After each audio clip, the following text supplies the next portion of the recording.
You're listening to the Everything Went Black podcast.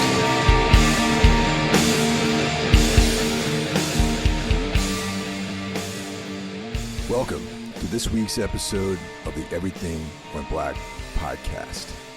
Filmmaker Richard Stanley joins us this week. And it's been a long time, for me at least, that I've wanted to have a conversation with him. Fascinating filmmaker, makes great films. A few years ago, he directed Color Out of Space. And I just wanted to catch up with him to talk about that, as well as some other material that he has forthcoming. If you're listening to this show, you are undoubtedly checking out the other shows included in the Horsemen of the Podcasting Apocalypse Cabal. Kicking everything off every other Monday, we've got Brandon Legion's Horror Wolf 666. Up next on Tuesday, Jaggy Smith brings you Into the Necrosphere. Wednesday, we've got Everything Went Black, as well as Iblis Manifestations. Thursday is the Necromaniacs Horror Podcast, as well as Day 1 of Soul Knox, brought to you by Carl Hikara.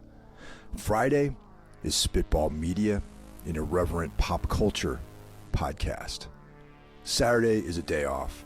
Go out, enjoy yourself. We're getting into the spring months, because on Sunday, Day 2 of Soul Knox happens. We've got Carl Hikara bringing you the best in all things dark, esoteric, and phantasmagorical.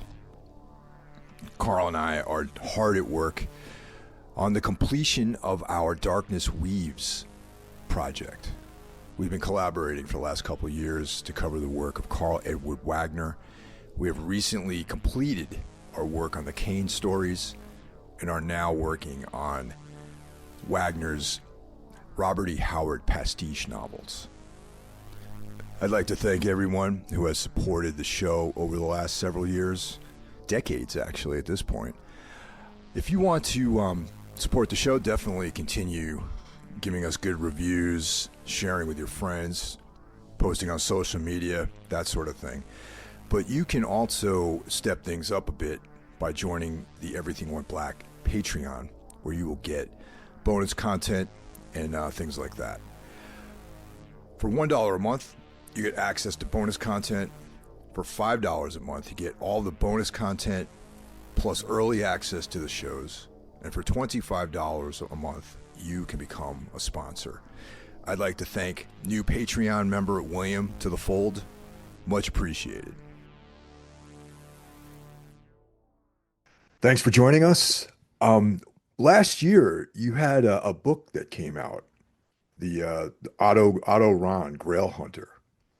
And now what's interesting about that, to me at least, is that there was a short film that you made, Secret Glory, which was like one of the extras on a limited edition version of Dust Devil that I have. And I haven't done a whole lot of research on my own, but that's a pretty interesting story. So my understanding is that the Cathars initially, like historically, were not really interested in the Holy Grail, and this Otto Rahn fellow came along and made that connection. That's pretty much what happened. And yeah, I'm very happy to have Otto Rahn Grail Hunter out there, because it's my first real book. I always wanted to be a writer and got sidetracked into filmmaking. This is the first time I've had something actually published by a real publishing house. In this case, Simon Schuster in the States and Inner Traditions, Bear and Co. I was pretty much unaware of that until just a few days ago. So I actually purchased. I'm going to get a hard copy of it, but I got the Kindle version of it just so I can start reading through it. It's the culmination of 30 years of research. I started chasing down Otto Rahn, the Third Reich Grail Hunter, in the summer of 1990.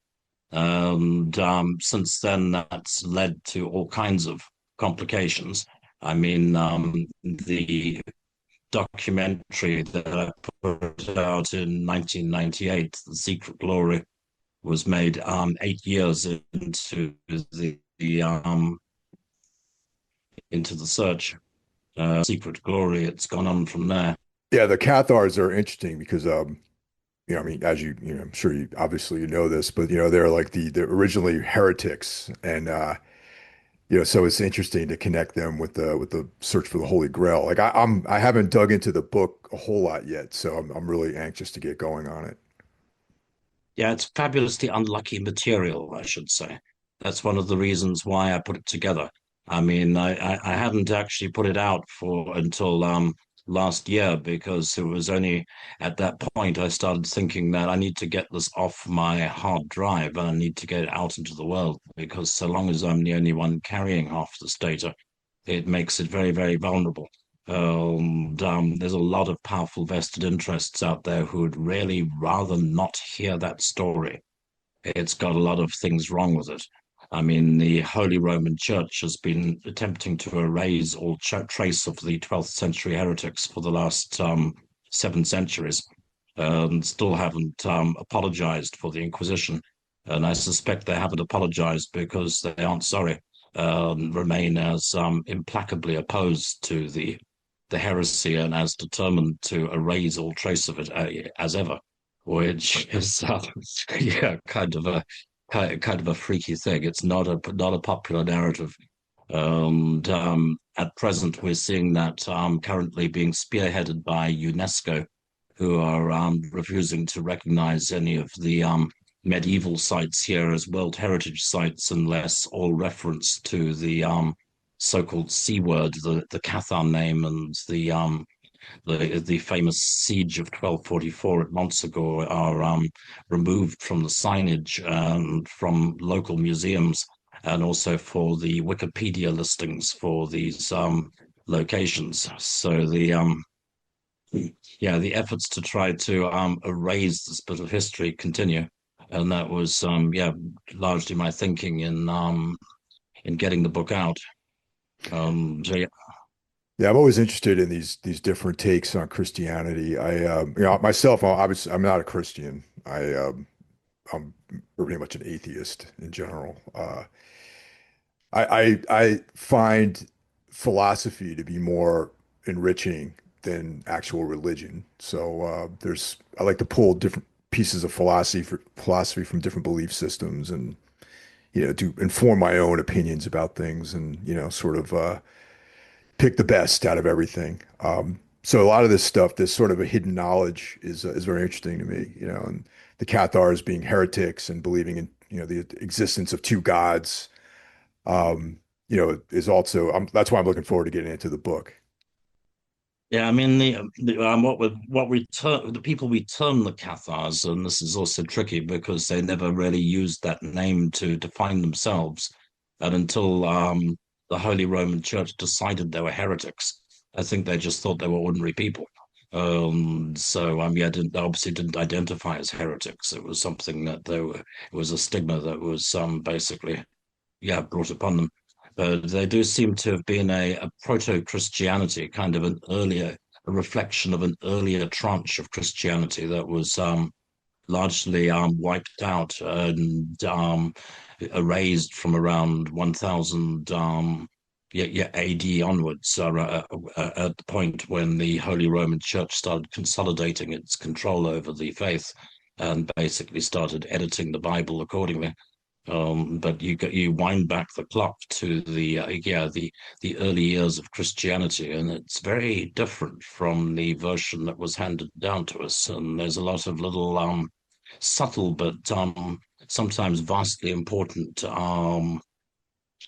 changes that were made. I mean, beyond the issue of believing in more than one God or hypothetical spiritual force behind the world, they did admit to equal rights. Men and women were considered equal. Children could take their mother's surnames rather than their father's surnames. Women had a right to inherit land, officiate as priests, and command armies. All rights that they lost once they rewrote the rule book. The Cathars also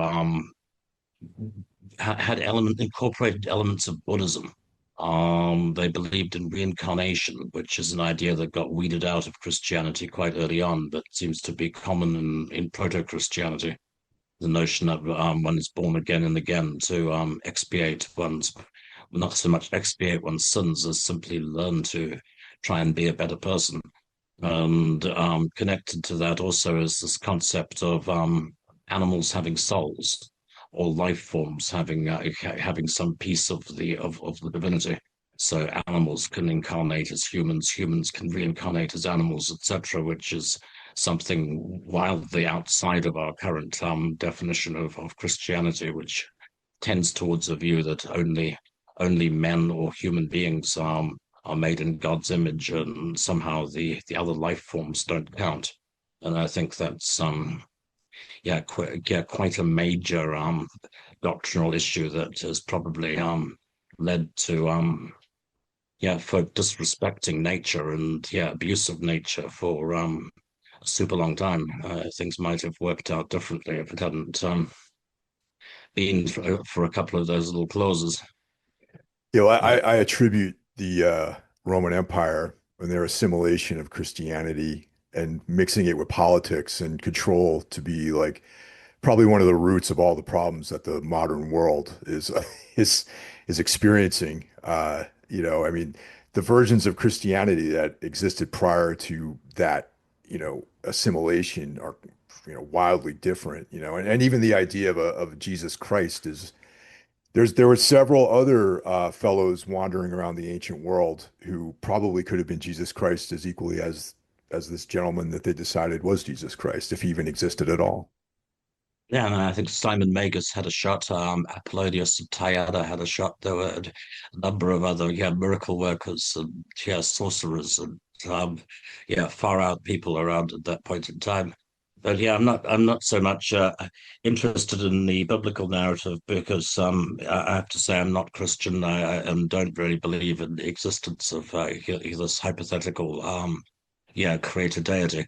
I also think that the three big monotheisms, Christianity, Judaism, and Islam, are doing really, really badly at the moment, and are really leading our world to the edge of ruin.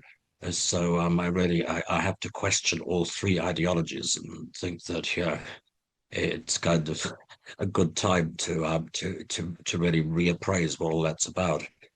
And you're totally right that it's the foundation of many of the problems in our modern society, and a lot of things that were created as a result of this back then, even 700 or 800 years ago, in the time of the Cathars, have impacted very savagely on our present day. I mean, an example being the creation of the Inquisition in the 13th century. The Inquisition were created as a direct result of these so-called Cathars. It's because they figured that a military campaign of extermination wasn't going to do it. It wasn't enough, that you needed something else. So, and you also needed a way of identifying the so-called heresy and telling heretics apart from Christians. And out of this gradually arose a system of cross-questioning and of record keeping Inquisition registers of finding out not only who the heretics were, but who they cohabited with, who they had met, and then gradually building up a database, which really invented I guess, the system of surveillance and social control that's been handed down to us to some extent. The Inquisition are the grandfathers of modern bureaucracy, not to mention the modern police state, and they really did that simply by gradually building up a wider and wider base of information so they could effectively identify, track, and manipulate these people.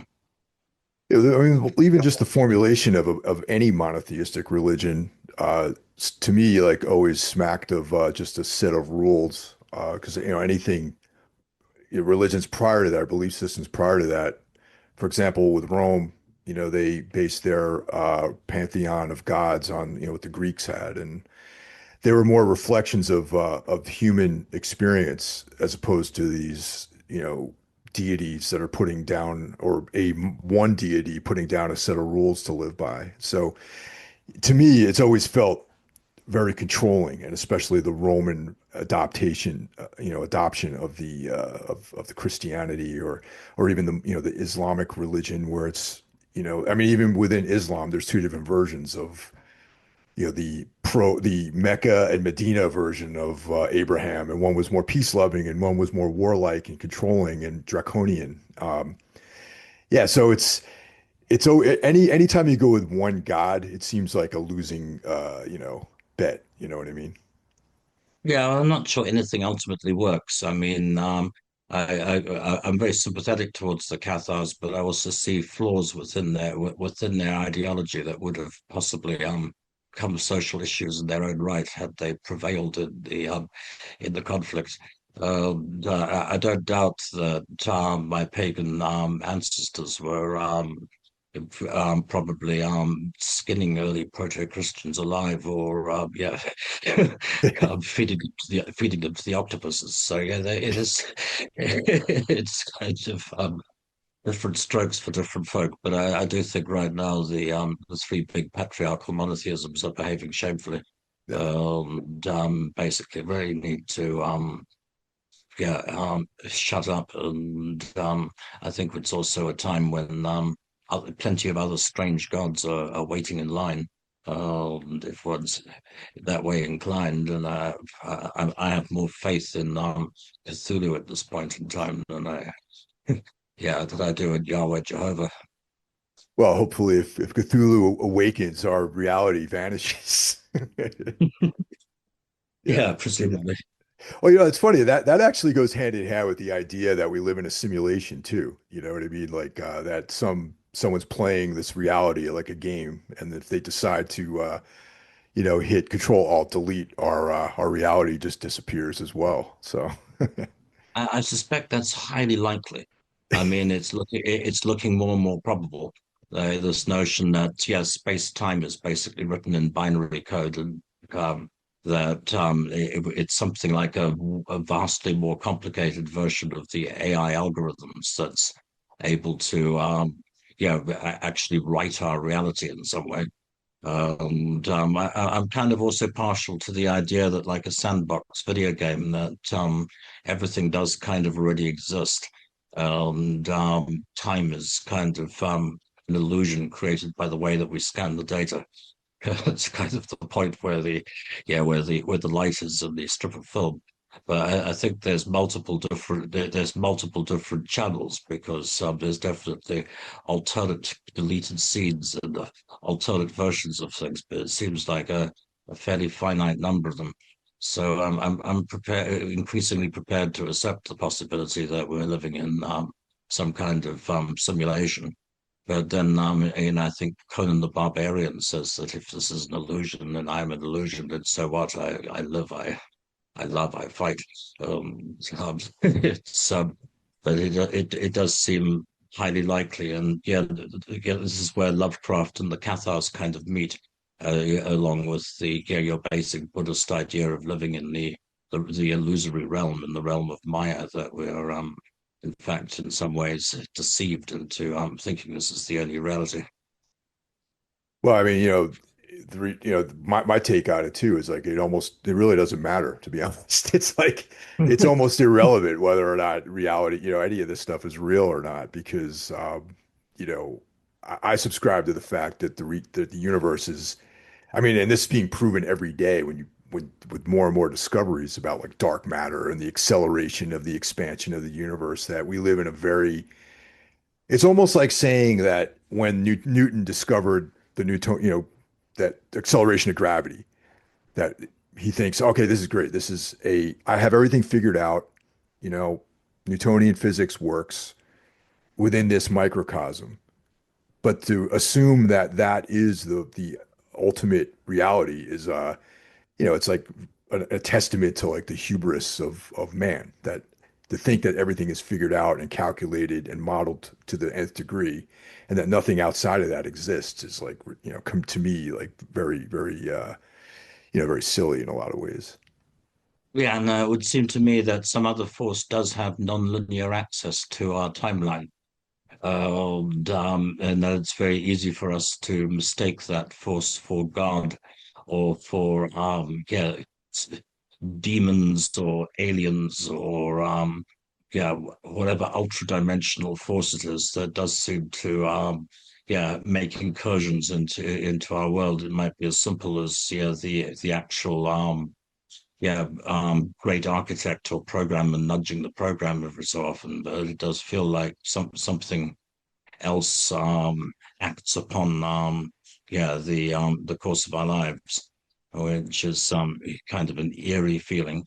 And another big question with the whole simulation theory thing, which is one of the base concept kind of question marks over it, is if we are living in a simulation or an illusion, or that it's been deliberately spun, be it by algorithms or black magicians. Um, the big question is: are we participating voluntarily, or are we here against our will? Are we being deliberately deceived, as in the Matrix? Well, as we said that the whatever that other forces can do something dastardly, like using our bodies for batteries in the original Matrix movie. Um, or is it the equivalent of a sandbox video game, something that we voluntarily chose to play, decided to do because it's kind of fun? There's a lot of things that you can only do by being downloaded into Flash and being on planet Earth. There's terrible things on the planet, but there's also a lot of really good stuff out there. Even just having a really good meal. Well, that's the like what we're touching on is why the fiction of Lovecraft and just cosmic horror in general is so interesting to me is because it minimizes the impact of mankind and makes it significant. And in a lot of ways, like that's like very very freeing.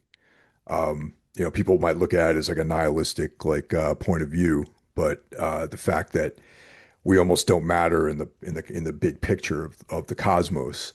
But it also is freeing because it's like, well, if you only exist on a certain timeline, then really, you're in control of your life and all the things around you, more or less. You can make decisions and you should enjoy the time that you have, and that's something that, once the initial horror of understanding the finite nature of life and then how in a cosmic sense, the planet Earth and humanity is like a speck, overcoming that first and then embracing the sort of freedom that results from that is very, it's like cathartic in some ways. Yeah, ultimately necessary and very liberating.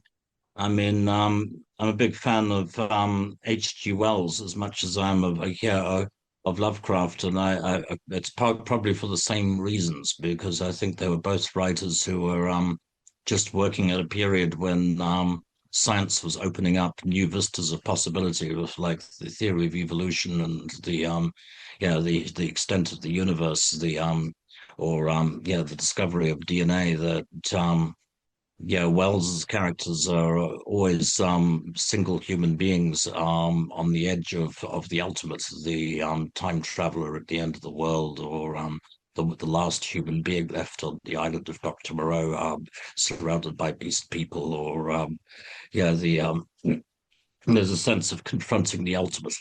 And the difference was between Wells's characters and the Lovecraft's leads is that Wells's characters are usually little human beings, usually little British characters who somehow respond to the circumstances with pluck and bravado. Often come through. Notably in the Wells story In the Abyss, which is very similar to the James Cameron movie The Abyss, concerns a diver in a bathysphere lost in the Mariana Trench who is rescued by intelligent life forms that live at the bottom of the ocean.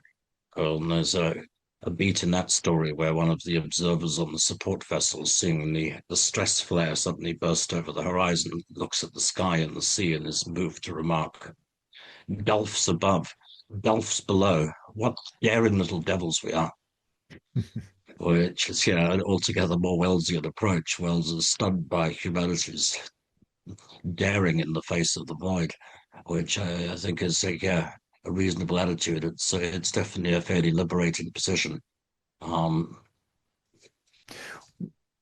Relating to Lovecraft, are there any plans for you to do the Dunwich Horror? Because I've been reading about it's like a two-part adaptation of the Lovecraft story. I've been trying, and we'll keep trying. Yeah, so let's see. It's a complex business. I've got like three out of the four little ball bearings I need to get in a row in order to make it happen. But I'm starting to feel that it's not going to be allowed to happen until Lovecraft is basically redeemed. We need to basically work towards a moment where Lovecraft can be uncancelled because the most recent bombshell that came my way was learning that the James Wan Call of Cthulhu is not moving forward. That Wan's instead has been forced to go sideways to do Creature from the Black Lagoon instead, and is going to port a lot of his Lovecraft ideas over into Creature. But at the same time, the sheer fact that one can't get Cthulhu made any more than Del Toro can get Mountains of Madness made would tend to indicate a continuing um, high level or deep level resistance to Lovecraft material in Hollywood. And I think that's coming for at least two reasons. That's because on one level they're scared of it. They hate Lovecraft's all about the unknown. The powers that be hate the unknown, and they want everything explained to them very carefully. Then beyond that, they also hate the idea that you can't own it. It's all in public domain. You can't copyright Cthulhu. You can't own the Necronomicon. You could have a play with it. Everyone's entitled to, but you can't trademark it and make it into corporate property. That seems to present an issue for some people, but I also think it's ideological. I think there's an actual ideological resistance, possibly coming from conservative Christianity on some level to the Lovecraft material. People are frightened of it and aren't going to let it out of the gate. It keeps getting almost to that point, and then some equivalent of the Dr. Seuss's key slapping slip art comes out the keyhole and knocks the thing aside again, which is and I admit the news landing about one not being able to do a Lovecraft movie did I do find it a bit daunting. I mean, my intention with Dunwich also is to do it in Rhode Island. This is one of the base intentions of it is to try to bring Lovecraft home from the point of view that no Lovecraft movie has ever actually been shot in real life Lovecraft country. Fortunately, quite a lot of real life Lovecraft country survives into the present day. It is still possible to go to New England and to go to Rhode Island and to position your camera carefully at the right time of year and with beautiful light to capture some sense of genuine Lovecraft country. And I would love to portray a convincing screen Arkham and a convincing Miskatonic University. Yeah, on screen. The intention has long been to try and shoot at Brown University on College Hill, and I would really like to use the applied mathematics wing, which is super beautiful, and advise folk doing any walking tour of College Hill in Providence to check it out. To that extent, I've got the support of the Rhode Island Film Commission, the Rhode Island Tax Department, and a lot of the folk in Providence. And we have the tax incentives that can make it a thing, and I can see how to do it. So yeah, the desire to bring Lovecraft home and do it properly remains super strong, and it's a blindingly good script, broken into two because we couldn't afford to make one movie. I mean, it would be concertina love, but also it would come out to around 9 million USD to try to shoot that stuff. But by breaking it into two, it was possible to bring it down to like around 4 million USD a piece, which is altogether more achievable under the circumstances. So it largely comes down to the overcoming the fear of Lovecraft, who's currently tagged as being a racist and is viewed as something akin to a, a demented right wing ideologue, but that's because he's been ruthlessly misrepresented in the media and is still completely misunderstood, that would like these things not to happen because they can basically point their finger and say, no, no, no, you can't. You've got to watch out for this guy. I mean, And let's also keep in even mind that this material was written over like 100 years ago too. So, of course, sentiments have changed, and people's point of view have changed since then too. well, it's also yeah, I mean, to some extent, but also, I mean, Lovecraft genuinely has been been misrepresented. It genuinely is, I think, misunderstood. Even by Lovecraft fans, which is a freaky thing. I mean, like I would question even the base perception that Lovecraft's stories revolve around this notion of cosmic horror and all of the characters going mad and crumbling under the effects of confronting the void, because in the Dunwich horror, the good guys win. The Armitage and Morgan and Rice prevail against the old ones, against the ultra-dimensional forces trying to break through into their world. So I don't think Lovecraft's characters always go mad and die. And yeah, he views the whole of the human race as kind of parasites or insects or microbes, um, and it describes New York and cities in ways that are absolutely horrific, like hordes of maggots teeming over the bones of a dead animal. But at least three of the stories, he ends the story with looking in the mirror and discovering that the thing in the mirror is, in fact, oh my God, himself. Which, yeah, he pulls that ending out of the bag through it, like in Arthur German, Shadow over Innsmouth, and notably in The Outsider, that clearly the monster is Lovecraft. And the actual N word is only used twice in the printed works of Lovecraft, in Rats in the Walls, and in his last story, Through the Gates of the Silver Key.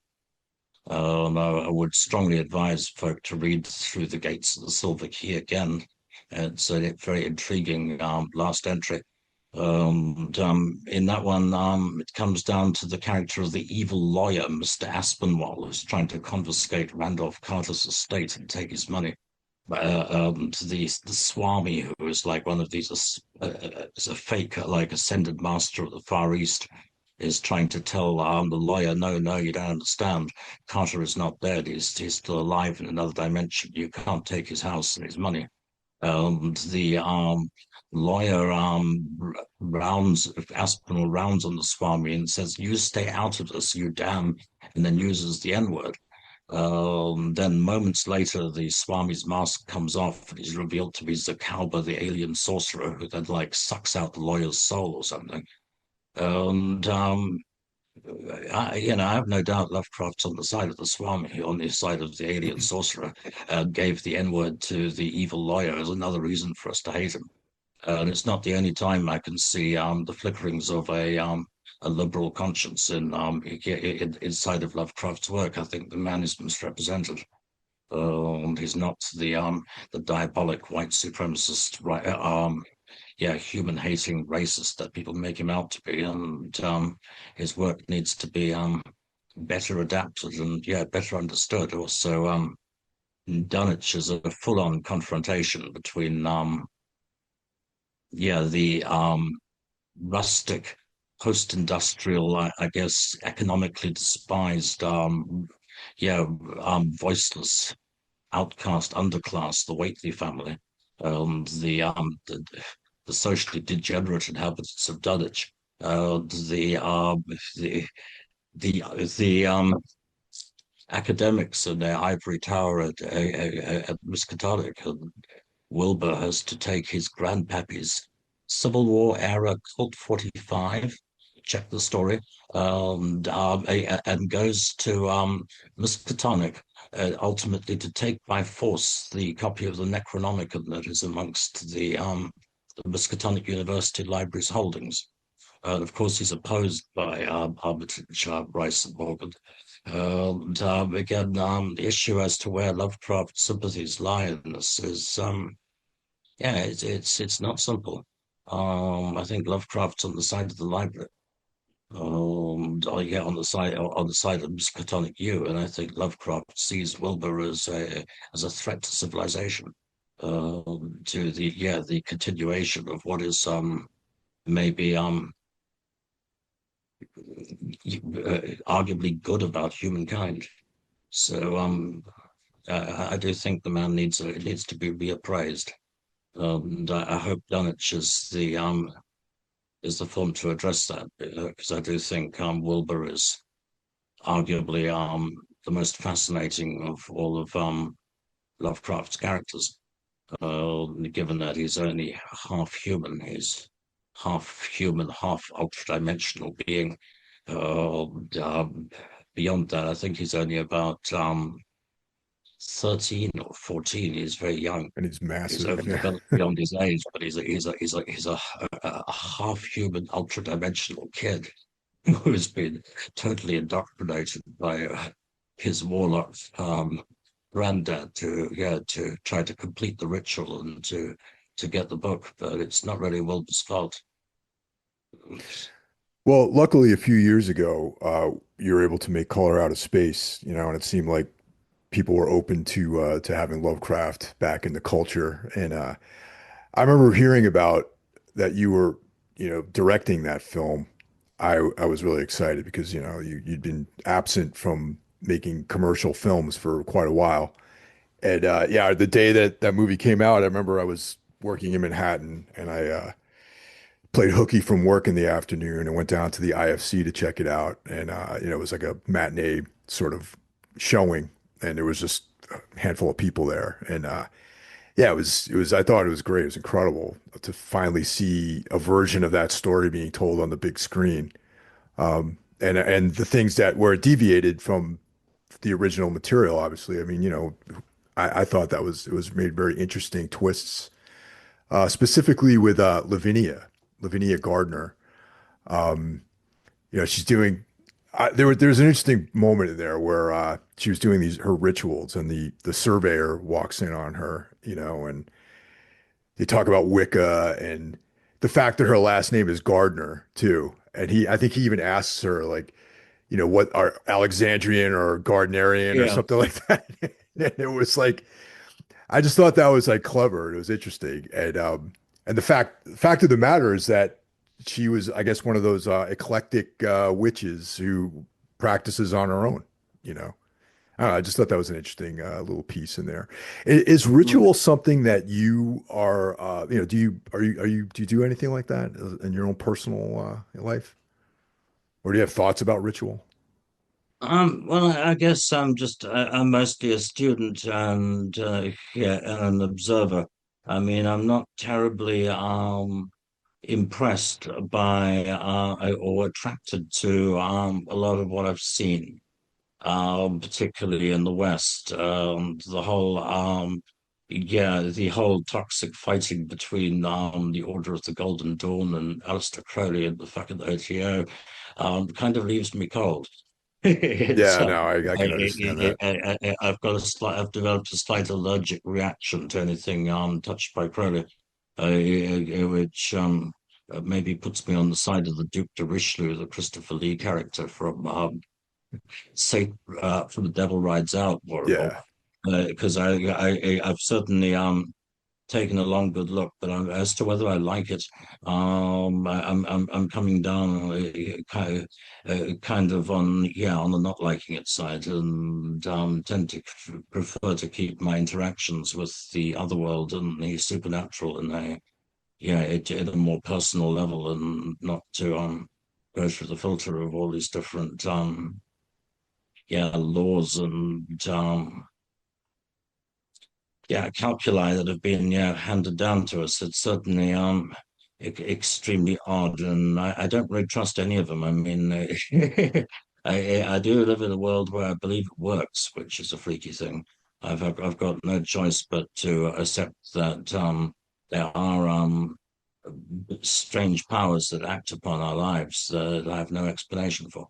There is a reality to this stuff. Quite how it works, I don't know, but it does seem to work. Yeah, it's interesting. Like I stated earlier that I don't have any religious beliefs outside of just internal, you know, beliefs, and I rely on philosophy as opposed to any kind of belief in a higher power or spiritualism. But with that said, though, to meditate on with intention, like to put intention into things, I think that's a very powerful thing, as opposed to like believing that some deity is like looking over you, or you're making offerings to a legua or something like that. Like I don't like that stuff. To me, the only power in that is if you internally believe that to be working for you. And I think that some internal thing happens. And whether or not you're connecting to some energy that's out there in the universe, or the energy is actually internal, it almost doesn't matter really, because the result could possibly be the same. Because I know in my life, like I've meditated with intention on things, and they've manifested somehow in some form. And it's not necessarily a belief in the supernatural, but it's a belief in maybe the human potential or motivation or something like that. Well, it's effectively what I do for a living, and the whole process of trying to get a movie made is to basically remain obsessed with that thing, and be as clearly obsessed with it as possible for as long as possible, in the hope that it eventually fucking happens. Yeah, I mean, And create the creative life is, the creative process is in a sense a supernatural endeavor, really, if you think about it. yeah, and there's an issue with when you're involved with it. Like when the moment you're working on something in a very sustained way, like it pretty much happens to me every time I'm writing a script. And if there's like one or two, three drafts, and you've got to live with the script for a few months, and you've already been on it for a bit, it starts to happen. Little pieces of the thing start to invade your reality. You start to see palpable signs of the process of fictional things interacting somehow on real life events. I don't know why that is. And all kinds of things can, of course, go horribly wrong in that process because I keep finding I try very hard to manifest one thing, then the manifestation process goes sideways. Island of Dr. Moreau, for instance, I ended up not making the movie, but I did end up as a beast person, trapped on the island of Dr. Moreau. So, which is a classic example of kind of imagining yourself into the story. Um, Well, that's all captured on the Lost Souls documentary, which I own a copy of that. That's a great. I enjoyed that story quite a bit. yeah, and I've got a similar one at the moment, which is blown sideways. where I've been trying to get Dunwich done, and instead I've ended up being the not only the screenwriter, but I'm now also starring as the lead bad guy in Winnie the Pooh, Blood and Honey 3. Yeah, I'm the big bad. I'm the leader of the Woozles. I'm Balthazar von Woozle, the proprietor of Woozle's Toon Carnival that imprisons and exploits public domain IP. And I'll be playing that part in April. So I'm going to be a weasel up until May. It's going to be fine. I'm going to enjoy being back in the home counties and being a weasel, but it does feel like not quite what I was trying to manifest. Again, it's a little mistake. You also have a writing credit on that too, right? It's like the Winnie the Pooh 3. Yeah, But no, it's dangerous because I'm also the screenwriter, so I'm writing my own material, yeah. which is never a good thing. So I'm not only the king of the weasels, I'm also the king of the weasels writing my own material. So that's going to be fun. But it's not quite what I had in mind. It does feel somewhat Harry Potter-esque having to be a weasel for a month. And yeah, There's other projects that I haven't seen that are more recent, I think, like Steel Donkeys and yeah, the Steel Donkeys is coming. okay, that's Because coming. we started on it last year, but because of the circumstances, it's really turning into something very unique because we didn't have the money and just started shooting anyway last August. And thanks to there not being any money on the thing at that point in time, there was no one breathing down my neck telling me who to cast or what to do. So I was actually able to cast people who had talent. Found three very good kids.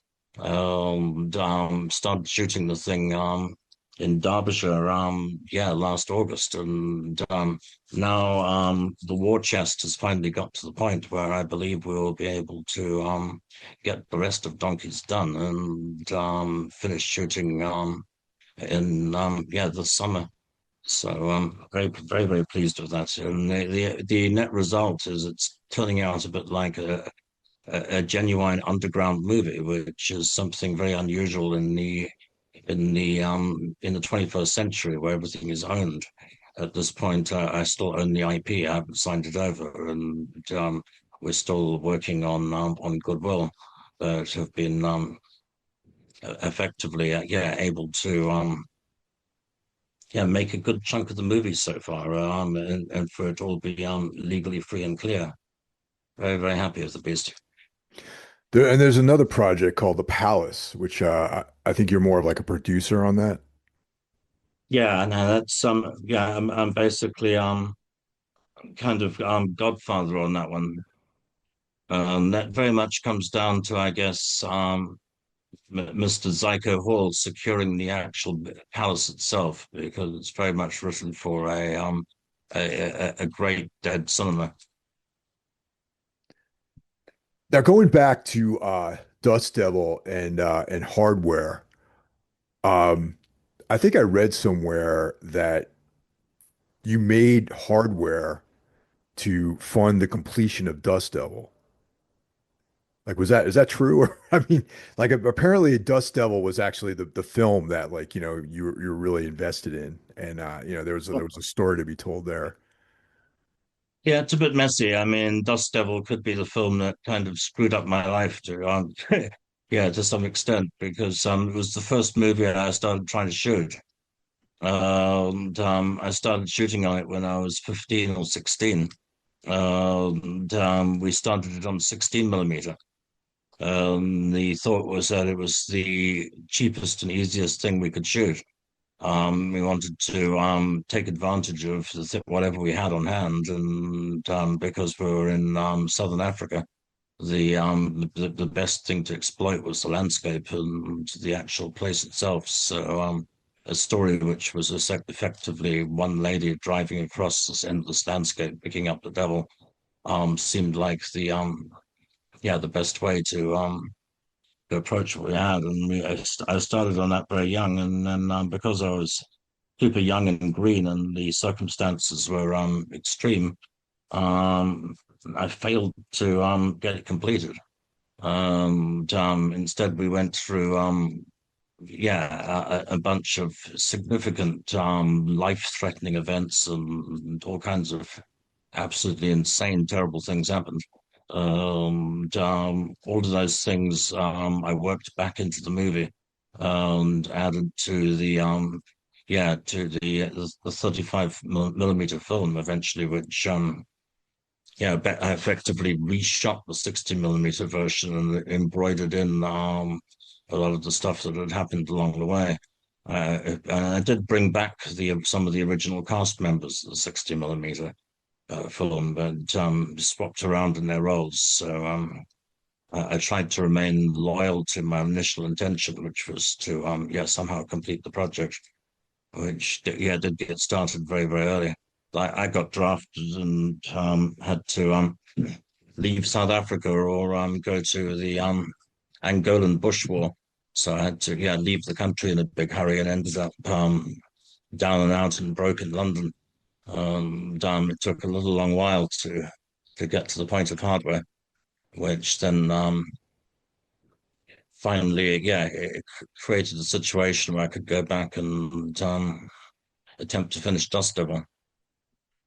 Yeah, Hardware was the first film I came across. Obviously, it came out and it had a cool cover on the VHS. So I was like, oh, this looks, right up my alley here. But I liked it because it was different than your standard, killer robot movie. Specifically because it was the Mark V, which has these apocalyptic sort of overtones to it. And of course, Lemmy was in it. You had the voice of Iggy Pop. You got that great score. Like everything kind of worked in that movie. And then when I discovered Dust Devil several years later, and once again, it's like a weird Western, which is like probably one of my favorite genres, really. Yeah, Dust Devil's a weird Western set in Africa. Yeah. So it's extremely strange for any number of reasons. It's definitely a generic hybrid. And but white South Africa had effectively the same exact history as the US. I mean, we had our own pioneers and covered wagons, except they called them fur trekkers, and we had their own gold rush, and they had their own frontier. They even exchanged bad guys at times, washed up gunfighters from the Wild West or people on the run from America surfaced and the gold rush in South Africa and stuff. So in terms of its iconography, the kind of clothes and the whole look of the experience, the South African historical nightmare is similar to in iconography to the American nightmare, which Yeah, and some great westerns, quote unquote, took place in Australia too. I mean, there's like, the proposition, which, it's a more modern take on it. And probably what I thought was interesting about Dust Devil too is that it's not taking place in like that period of time, similar to like the Peckinpah film, Bring Me the Head of Alfredo Garcia. It's like when you watch that film, you think it's a Western, quote unquote, but then you realize that it's in the 70s, and I got that same vibe from Dust Devil, you know what I mean? Where it's like it has like this overtone of being t of a timelessness in some ways, you know what I mean? I mean, I don't know if that makes any sense or not, but yeah. Oh yeah, no, and I got to say I'm a huge Sam Peckinpah fan. Peckinpah is one of my cinematic gods. I love and adore Alfredo Garcia. The way that Alfredo Garcia doesn't tell us we're in the modern era until after the opening sequence when the characters exit the hacienda and suddenly we see cars and then aeroplanes and then boom we realize where we are. But for the opening of Alfredo Garcia, it's deliberately completely timeless. I did the same in Dust Devil. I mean, at the beginning of the film, everything is out of time, and even the car is a vintage car, and there's no real there's no real sense of when we are until really the hard cut from the opening sequence to the modern day suburbia, which so yeah, I'm a big Peckinpah fan, No, it's and just that's certainly a deliberate thing. The Dust Devil also tries to the sense of the ending is that we're by the last scene in the movie we're kind of somewhere into the near future. The red skies and the war machines on the road are meant to recall the beginning of hardware. yeah. It almost cuts on. It wants to. It looks to the past, but also the end is kind of segueing into the future. Yeah, that I thought that was awesome. I like that. And yeah, Peckinpah, man, that Alfredo Garcia film, it's like such a nihilistic take, man. Just the ending and everything about it is like, you know, we on this same podcast, we do you know, a, we focus, it's a subset called Kill or Be Killed, and it's we talk about movies from the 70s basically. And of course, Peckinpah is coming become quite a bit, we do quite a bit of coverage on Peckinpah films. We just recently did Pat Garrett and Billy the Kid too, which is another one of my favorites of his. Yeah, that's totally one of my favorite movies of all time. So It's yeah, like so many different layers in that, even just like the idea of Pat Garrett being the kind of character who is passing through his life and reaching a certain point where he's like, yeah, I can't be going out there shooting up towns anymore and have to think about the future, and Billy the Kid representing this, who ultimately obviously gets killed at the end of the film, this like stagnant version of, it's almost like growing up. Like he had Billy the Kid had to be killed in order to move into the next phase of his life. Yet he gets his comeuppance at the end. So maybe there is like some idea of maintaining both characters in your life. Like instead of being like, well, I'm going to be a lawman now as opposed to an outlaw. Like maybe you need to still be a little bit of an outlaw as well as being a lawman. Maybe you could survive that way. That's my most recent takeaway from the film, watching it now. And I've been watching and rewatching that movie for probably 20 years at this point. I mean, it all comes down to how loyal one remains to one's younger self. One spends a lot of time convincing oneself that one was really out of order when one was younger and was not, and that it makes more sense to be more settled and to be yeah, a card carrying member of society. But there's some other part of one that's also on Billy the Kid's side and still wants to, yeah, dance on the roof and burn it all down. So, Yeah, I spent a lot of time thinking about that movie, especially recently, because like we just talked about it, and obviously, in history, Pat Garrett, I don't believe Pat Garrett actually and Billy the Kid actually had a close relationship, but in the storytelling and the narrative that Peckinpah has put together here, if Billy the Kid had been open to leaving the country and going to Mexico, which is what Pat Garrett and the Chisholm people all wanted him out of the country so they can expand their industry. And Pat Garrett could live his straight man, lawman gig. That might have been like a reconciliation of like your past self with your with your current self. I don't know. I spent a lot of time thinking about that. But Billy the yeah, Kid wanted to hang in there and he had to go. And that's pretty much how it yeah, goes you want sometimes. to. Yeah, like I say, in South Africa, we got a lot of people who'd run away from the Wild West too. But like Butch Cassidy and the Sundance Kid, you've got to also ask, is it better to make a stand and die on your home turf, or end up dying like some wasted rag-ass renegade on the far side of the world? But they pretty much all went to grief sooner or later. But that's just the nature of the world. Also, coming from South Africa, where there's a fully lost tranche of South African outlaws who tried to get away to the US and who always dreamed of being American outlaws. It wasn't enough to be South African outlaws to truly make it. They had to actually go to America to be real American bad guys. So it also failed horribly, and yeah, were killed almost immediately.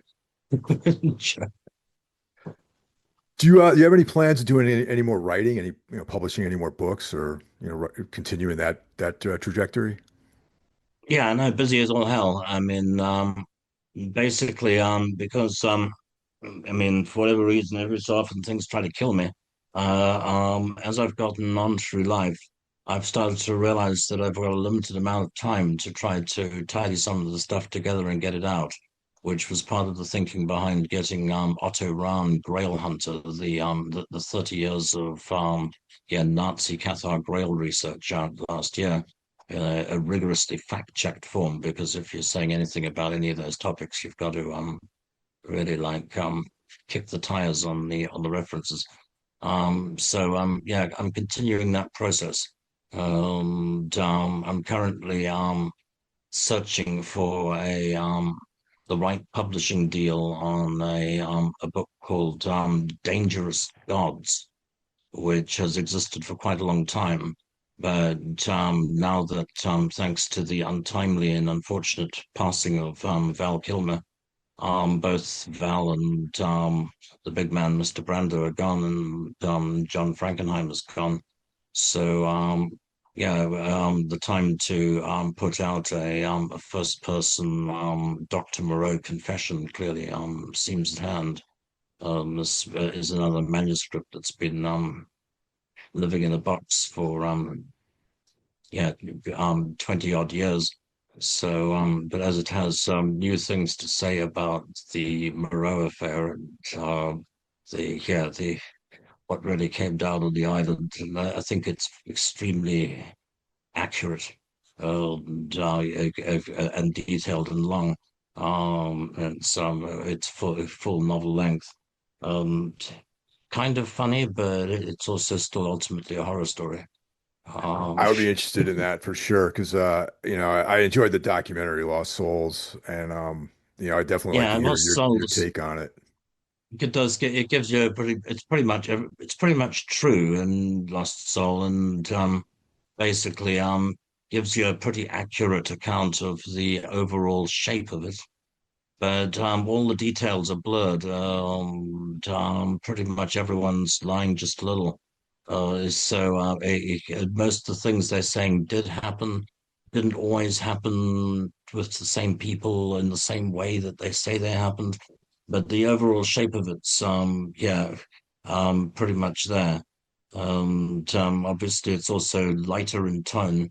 Doesn't go into great detail when it comes to things like sanity, insanity, the way that everything was effectively derailed in real life by the suicide of Cheyenne, of Brando's daughter, which was the root cause of the entire drama. So say what you will about Mad Brando and Brando in the bucket, but what I saw was effectively an old man trying to come to terms with the death of his daughter under insane, macabre, and surreal tropical circumstances. But it has a different tone, perhaps, to A Lost Soul, and it's a somewhat different perspective. And I've only been able to describe the things that I directly saw and heard. I haven't wanted to put words into anyone's mouth, so it's been similar to the Nazi Otto Rahn Holocaust piece. It's been a huge quest just to fact check it and to get it to the point where one could even legally publish it. But I do hope to get Dangerous Gods, the true story of the Moreau affair. Uh, The sign was taken from the title's taken from a signpost on a local airstrip. I saw on landing the sign saying, "Will all passengers carrying firearms and dangerous gods report to the screening officer?" this, this phrase stuck in my head. but I hope to get Dangerous Gods finally published because it's been lying around a while and needs to get off my hard drive before I die. Do you have the calling to write any fiction or anything like that? As far as like not obviously not as in the form of a screenplay, but like in the form of like a novel or short story collection or something like that. Well, I don't know if there's any calling by the world for it. I mean, I've written a lot of stuff for my own pleasure, which is just, yeah, unpublished. But I've found that the outside world has very little interest in my own, yeah, personal fiction. Yeah, accordingly, I've always been able to harness myself to a star or to a known public domain IP. H.G. Wells's Island of Dr. Moreau, and then if you've got then connected to Brando, Kilmer, etc., suddenly people become interested. But my own strange stuff, very, very, very few people have a hard time even convincing girlfriends to, yeah, generally get beyond the frontispiece. So, but I would like to write, yeah, more historical medieval fantasy material because I think I have a natural talent for it, which has been underutilized. Yeah, And I I enjoy think I that write, stuff. I would yeah, definitely be interested in reading that. The medieval world is very interesting to me, especially the not being a Christian. I have I find myself fascinated by Christianity, especially from that period. yeah, and I'd like to ultimately tell the story of what happened out here. And I can see that it's almost impossible to tell without it becoming a massive epic. Because simply telling about the horror and tragedy of what happened doesn't resonate unless you have already portrayed what it is that's being destroyed. There's nothing, yeah, more tragic than the beauty or yeah, intelligence that's snuffed out forever. But in order to communicate that to the reader or to the audience, you need to first show the beauty and intelligence before you unleash the gates of hell and yeah, show what happened next. But the accumulation of detail and having lived here 30 years now means that I think I can do it some vague justice in terms of the having some sense of how it might have tasted or smelled at the time. It's Well, Richard, thank you very much for spending your time with me. I appreciate that. And is there I know there's a website that people can go to stay abreast of the any stuff projects you're working on and things like that. Is there any other ways that people can check out what's going on in your a website and social media, and yeah, I'm strong recommend on Otto Rahn Grail Hunter, the book. It is quite a narrative, it's an extraordinary yarn, and I guarantee that it will bend your mind if you expose yourself to its contents. In the meantime, I'm hoping to shoot not one but two low budget British horror movies this summer, somewhere between Birmingham and London. Steel Donkeys and Blood and Honey 3, and I will be the king of the weasels for a period of time. So this is all going to be just fine. That'll take me up till midsummer somewhere. And yeah, somewhere further down the pike, I hope we get to talk again. Oh, absolutely. I mean, if I didn't have another meeting to do in about 20 minutes, I'd spend the rest of the afternoon chatting with you for sure. Yeah, all well. And now I'm working on another book which I won't have a chance to deliver this year, non-fiction, which I'm under contract for. From Simon and Schuster, I do have an agreement to write a follow-up to Otto Rahn Grail Hunter, Oh, wow. which is already contracted. but sadly, I've not had the opportunity within this year to act on it. This is, Kingdom Come, a journey to the gates of Shambhala. And I thought after the Holy Grail, Shambhala was the one to go after. But it will not be complete until we go to Shambhala. Basically the wherewithal of actually making the overland journey to the actual place hasn't happened yet. It has to be very early in the year. I've had to give up for the Shambhala expedition for 2026, but I'm hoping very much that 2027 I will be able to action that plan to make it back to Central Asia to actually complete on Kingdom Come, a journey to the gates of Shambhala, which is the one I'm actually under contract to deliver. Do want to make the journey before I get any older. Yeah, no, definitely. So Be another looking forward to that one as well. Yeah, it's another thing like the Grail that shouldn't exist. That reason tells one it can't exist. Yet at the same time, there's persistent nagging evidence to the contrary to suggest that some actual reality lurks behind the myth. Well, thank you very much, Richard. And yeah, I hope to speak to you another time at another time. So appreciate all the time you spent with me. Indeed, so take care of that. Take care now.